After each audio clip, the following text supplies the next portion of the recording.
बिस्मिल्लाहिर्रहमानिर्रहीम, अस्सलाम वालेकुम। उम्मीद करता हूँ आप लोग ठीक होंगे। अच्छा, अभी पाकिस्तान की करंट सिचुएशन को देखिए तो सारे लोग जाना चाहते हैं अब्रॉड, यानी बाहर जाना चाहते हैं, वहाँ पे जाके पैसा कमा के अपनी ज़िंदगी को स्टेबल करना चाहते हैं, स्पेशली यूरोप, कनाडा, अमेरिका, ऐसे कंट्रीज़। अब मैंने एक पिछली वीडियो में आपको बताया था कि यार विजिट वीज़ा सबसे ज़्यादा स्ट्रेट फॉरवर्ड और ईजी वे है किसी भी कंट्री में सेटलमेंट के लिए कि आप विजिट वीज़ा पे जाएँ और उस कंट्री के रूल्स में शामिल हो, आप विजिट को वर्क वीज़ा में कन्वर्ट कर पाएंगे।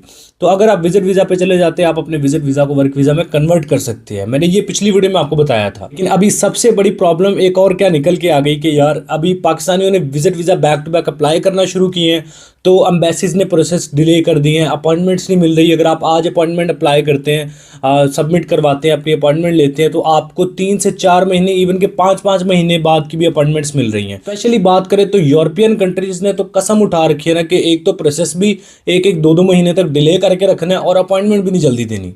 तो अब इसका सोल्यूशन क्या है, इसका हल क्या है? तो वर्क वीज़ा की बात करें तो वो महंगा ही बड़ा है, हर बंदे के अप्रोच में नहीं है। 20-25 लाख रुपए तो एजेंट्स एमए मांग लेते हैं ना, वो मतलब अफोर्ड नहीं कर सकता। अगर कोई अफोर्ड कर भी सकता है तो वो डर जाता है कि यार इस फील्ड में फ्रॉड भी बहुत है, तो पता नहीं बंदा ट्रस्टेड होगा नहीं होगा, इस तरह की बहुत सारी कन्फ्यूजन्स रहती हैं। तो अगेन 100% यूरोप में सेटलमेंट के लिए जो रास्ता है वो है विजिट वीज़ा। अब आप लोग कहेंगे एक तरफ से आप कह रहे हैं अपॉइंटमेंट्स नहीं मिल रही, दूसरी तरफ से फिर हमें विजिट वीज़ा जो है वो चिपका रहे हैं, तो इसका एक सोल्यूशन है, मैं आपके सामने एक्सप्लेन करता हूँ। तो देखो यार, विजिट वीज़ा पे 20-25 लाख लगाने से बेहतर है उसी 20-25 लाख को कस्टमाइज करके, मेंटेन करके आप अपना विजिट खुद अप्लाई कर लें। मैं आता हूँ अपॉइंटमेंट्स पे और प्रोसेस पे, लेकिन उससे पहले ये कि विजिट वीज़ा अप्लाई कैसे करना है, ये सारी डिटेल, बैंक स्टेटमेंट को कैसे मेंटेन करना है, डिस्क्रिप्शन में वीडियो है वो देख लें, ठीक है। अब आते हैं अपॉइंटमेंट्स जल्दी कैसे मिलेंगी। 2 तरीके रहेंगे, 2 तरीके। पहला तरीका क्या है कि आप प्री प्लानिंग करेंगे। प्री प्लानिंग कैसे कि आप अपॉइंटमेंट आपने सबमिट कर दी पाकिस्तान में रहते हुए, अब 4 महीने बाद की अपॉइंटमेंट मिली है आपको, जो 4 महीने का आपको टाइम ऑफ ड्यूरेशन मिला है, उसमें आप अपने डॉक्यूमेंट्स मेंटेन करेंगे, पूरी प्री प्लानिंग करेंगे 100% एक्यूरेटली। जो 4 महीने का टाइम पीरियड है उसमें आप पूरा अपना मेंटेन करके प्री प्लानिंग के साथ अपने डॉक्यूमेंट्स रेडी करें। जिस दिन की अपॉइंटमेंट हो अपने डॉक्यूमेंट सबमिट करके वीज़ा अप्लाई कर लें, मतलब पूरे पेशेंस के साथ। पहला तरीका तो ये है। अब अगर 4 से 5 महीने अपॉइंटमेंट्स का वेट करना, फिर वीज़ा अप्लाई किया, रिजल्ट आने में 2 महीने, 3 महीने, 1.5 महीना लग जाएगा, तो इतना टाइम भाई 4-5 महीने, 7 महीने हम नहीं निकाल सकते। हमें पाकिस्तान से निकलना ही निकलना किसी तरीके से। यार पाकिस्तान के लिए इमिग्रेशन मसला कर रही हैं, लेकिन पाकिस्तानियों के लिए नहीं कर रही। अगर आप ये सोच रहे हैं कि पाकिस्तानियों के लिए, तो ऐसा नहीं है। पाकिस्तान के लिए इमिग्रेशन प्रॉब्लम कर रही है, ठीक है, किसी भी कंट्री की है। क्यों? क्योंकि आपकी सिचुएशन बहुत ख़राब हुई है, पाकिस्तान की डिफ़ॉल्ट की तरफ जा रहा है, तो इसलिए हर कंट्री को यही है कि ये बंदा विजिट पे आएगा और वापस नहीं जाएगा, क्योंकि ये स्टेबल नहीं है अपने कंट्री में। तो इसका सोल्यूशन ये है कि आप देखो, मैं ये बात मैं बहुत सारे वीडियोस में ऑलरेडी बता चुका हूँ। दुबई, मलेशिया, कतर, ओमान, इस तरह के जो कंट्रीज़ हैं इनमें आप जाएं। सऊदी अरेबिया इसमें शामिल है, इनके वर्क परमिट्स लें। अच्छा, इसके फ़ायदा क्या होगा जब आप इन कंट्रीज़ में जाएंगे? बहुत सारे लोग कहते हैं कि यार ये तो मतलब कोई लॉजिक नहीं। भाई देखो, आप प्रॉपर तरीके से अगर प्री प्लानिंग 1-2 साल कर लेते हैं, आपकी पूरी ज़िंदगी सेटल्ड हो जाएगी। ये सोचो आप अगर सोचते हैं कि यार 1 साल लग जाएगा, 2 साल लग जाएगा इसको, तो आपकी ये भी तो देखो ना, 1-2 साल लगने के बाद पूरी ज़िंदगी आपकी स्टेबल हो रही है। पूरी ज़िंदगी आप अपनी पूरी फैमिली को वहाँ पे स्पॉन्सर करके सेटल कर सकते हैं। क्योंकि पाकिस्तान के हालात बुरे हैं, तो पाकिस्तान के लिए इमिग्रेशन प्रॉब्लम कर रही है, पाकिस्तानियों के लिए नहीं।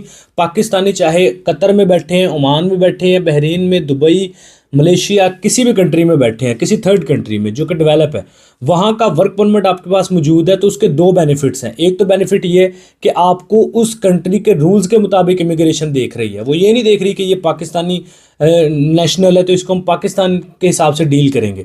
वो आपको उस कंट्री के हिसाब से डील करेंगे, क्योंकि आप रेजिडेंस उस कंट्री के, आपके पास रेजिडेंस परमिट उस कंट्री का, चाहे वो दुबई, मलेशिया, कोई भी कंट्री है, थर्ड कंट्री है, तो आप वहाँ के रेजिडेंस हैं। इमिग्रेशन किसी भी कंट्री का आप वीज़ा अप्लाई करेंगे, ख्वाह वो कनाडा, यूरोप, अमेरिका, किसी भी कंट्री का, तो वो उस कंट्री की इमिग्रेशन आपको जिस कंट्री में आप बैठे हैं उसके रूल्स के मुताबिक डील करेगी। मतलब अपॉइंटमेंट्स ऐसा नहीं है कि 3-3, 4-4 महीने बाद उस कंट्री के हिसाब से आपको अपॉइंटमेंट्स मिलेंगी, जल्दी अपॉइंटमेंट मिल जाएगी। मतलब पाकिस्तान जैसा नहीं होगा वहाँ पे सिचुएशन। दूसरी चीज़, आपकी फाइनेंशियल जो प्रॉब्लम है वो भी सॉल्व हो जाएगी। अगर पाकिस्तान में आप 20-30 हज़ार कमा रहे हैं, वहाँ पे जाके आप 60-70 हज़ार, 1 लाख रुपए अर्न कर पाएंगे, तो पाकिस्तान से अच्छे ही अर्न करेंगे आप वहाँ पे। तो आपकी फाइनेंशियल स्टेटमेंट भी प्रॉपर मेंटेन होगी, फाइनेंशियल आपकी जो प्रॉब्लम है, बैकग्राउंड है, वो भी स्ट्रॉन्ग हो जाएगा। आपके पास पैसे भी आ जाएंगे कि आप यूरोपियन विजिट वीज़ा अप्लाई कर पाएँ। ठीक है। तो प्रॉपर तरीके से इस तरह ये लंबा प्रोसेस होता है, इसको टाइम लगता है, लेकिन ये सोचिए कि 1-2 साल अगर आप स्पेंड करते हैं तो आपकी पूरी लाइफ सेटल हो सकती है। पाकिस्तान एक बहुत अच्छा कंट्री है यार, सारी सहूलियत यहाँ पे अल्लाह ताला ने हमें नेचुरली दी हैं, लेकिन हम उसको खुद यूटिलाइज नहीं कर पा रहे क्योंकि फैसले करने वाले अच्छे फैसले नहीं कर पा रहे। तो खैर ये एक अलग डिबेट है। मतलब ये वीडियो बनाने का मकसद ये है कि पाकिस्तान में अगर प्रॉब्लम हो रही है आपको किसी थर्ड कंट्री में, यूरोप, अमेरिका, कनाडा जाने में, तो आप किसी और कंट्री में चले जाएं, पाकिस्तान से निकलें वर्क परमिट पे वहां पे जाके अपनी फाइनेंशियल जो आपकी पोजीशन है उसको भी स्ट्रॉन्ग करें और वहां से विजिट अप्लाई करें। ना अपॉइंटमेंट का मसला होगा, वीज़ा रिजेक्शन के भी चांसेस नहीं होंगे क्योंकि आप ऑलरेडी किसी कंट्री के डेवलप कंट्री का रेजिडेंस परमिट लेके बैठे हुए हैं। ये एक बहुत ही स्ट्रेट फॉरवर्ड वे है। मतलब अगर आपके पास पैसे नहीं है, आप वहां पे जाके पैसा कमाएंगे भी, अपनी पोजीशन को भी स्ट्रॉन्ग करेंगे और वहां से फिर इजीली आपको यूरोपियन एक्सेस मिल जाएगी यूरोपियन कंट्रीज में। अभी मैं वर्क परमिट पे ज़्यादा वीडियोज़ नहीं बना रहा, उसकी रीज़न ये है कि मैं कोशिश कर रहा हूँ कि मैं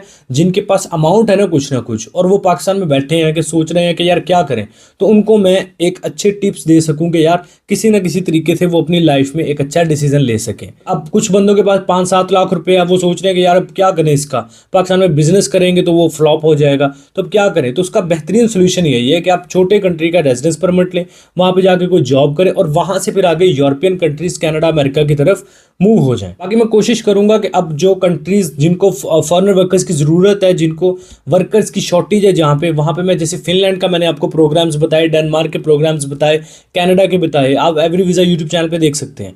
तो इस तरह के मैं और भी जो कंट्रीज़ है प्रोग्राम्स लॉन्च कर रहे हैं, जैसे स्पेशली न्यूजीलैंड वगैरह, तो मैं उन पर भी वीडियोज़ बनाऊंगा इन फ्यूचर। लेकिन अभी मैं फ़िलहाल कोशिश ये कर रहा हूँ कि आप लोगों के लिए कुछ ऐसी सजेशंस लेके आऊँ जिससे आप लोग कम से कम अपनी लाइफ को स्टेबल मतलब जल्दी कर सकें, क्विकली कर सकें।